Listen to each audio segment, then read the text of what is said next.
Околу 60 години во своја работилница посветено поправа часовници и настојува да помогне во зачувувањето на овој занает.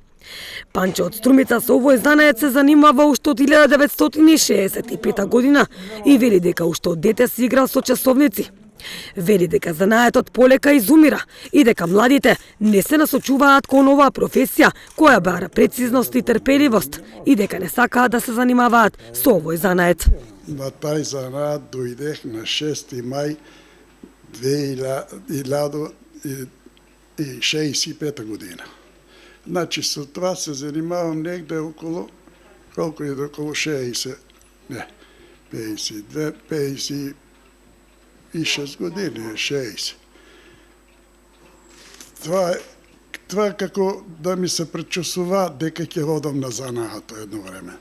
Бееме на Нова година и таму таа вечер, цела вечер само со се саатове си играах. И тоа последното 2 месеца. Това, кога требаше да одам на занаат, и како да ме беше предупреде, че знаех дека тоа ќе е создадено, дека ќе бидам. Татко ми беше излезен и беше ојдел кај мајстор Стево, го питал, таа е Стево Салџијата, мајстор, X години, немаше оне 92-3 години беше, многу години работи. Беше кажал, ми нека дојде. И јас точно на 6 мај, Ѓурѓов ден беше, порочокта уидех и од тогај веќе до ден денеска само това го работам. Јас наследник немам, а заинтересирани воопште нема за тај занаат. А многу е добар, многу е, како да кажам, многу е интересен. Ама младите никој не доаѓа. Нема човек кој ще го интересира за занаат. Прво, и не са ни дојделе никој да пита за занаат. Најлесно им е, оди шети цел ден по кафани, по това и готово ти. А иначе занаато е прекрасен. Седнеш, услуга извршеш, никој ништо нема да ти каже. Ама това е веќе занаатоите изумират. Нема. Не верувам да има, и да има некој да дојде. Треба да има будилници од тие, тука што се тие сатови. Това треба да го работи 1-2 години. Пракса, рацте, почте, прстот, да имаш осет.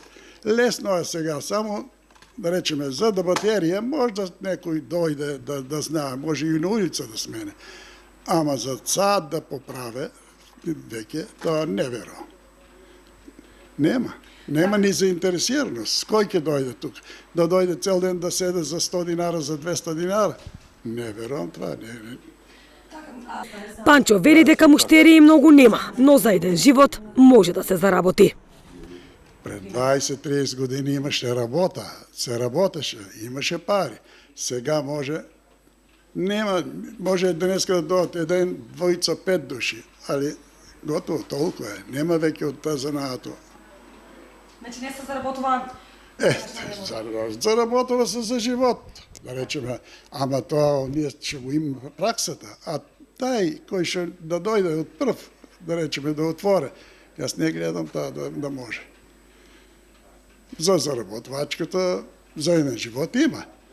Али за да направиш, да купаш нешто, да направиш, тоа не доваѓа обзир, тоа нема. Не гледам дека това може некој. Панчо рече си цел живот се занимава како часовничар. Во неговата работилница се наоѓаат голем број стари часовници кои не ги продава. И вели дека кога ќе престане да се занимава со овој занает, можеби ќе ги подари на некој колекционер.